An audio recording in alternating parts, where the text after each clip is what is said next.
శ్రీ గురుభ్యో నమః. శ్రీ మహాగణాధిపతి నమః.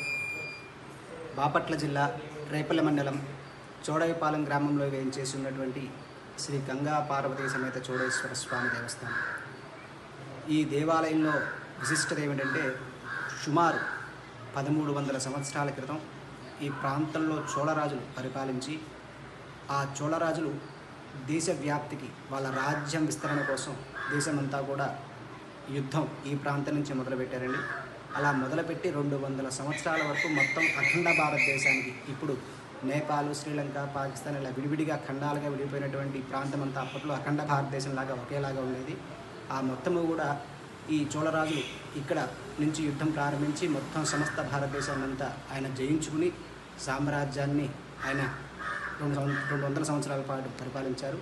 ఆ యుద్ధం మొదలుపెట్టే ముందు ఈ స్వామివారి యొక్క దేవస్థానాన్ని నిర్మించి ఎంతో ప్రీతిగా ఆ చోళరాజుడి కులదైమైనటువంటి ఈ ఈశ్వరుణ్ణి ఎంతో విశిష్టమైనటువంటి విధంగా తీర్చిదిద్ది నిర్మాణం చేసి 4 అడుగుల ఎత్తులో ఏకశిలా విగ్రహంతో, అందులోనూ ఈ చాగంటి కోటేశ్వరరావు గారు చెప్పినట్టుగా బ్రహ్మసూత్రంతో నిర్మించి దక్షిణామూర్తి స్వరూపంగా అత్యంత శక్తివంతమైనటువంటి స్వామిని, ఆ మూర్తిని ఇక్కడ ప్రతిష్ఠ చేసి ఉన్నారు.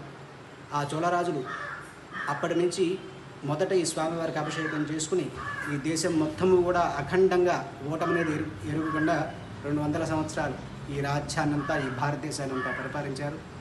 ఆనాటి నుంచి ఈ రోజు వరకు దేదీప్యమానంగా ఇక్కడ జరిగేటటువంటి స్వామివారికి విశేషమైనటువంటి పూజా కైంకర్యాలన్నీ కూడా వైభవపేతంగా జరుగుతున్నాయి.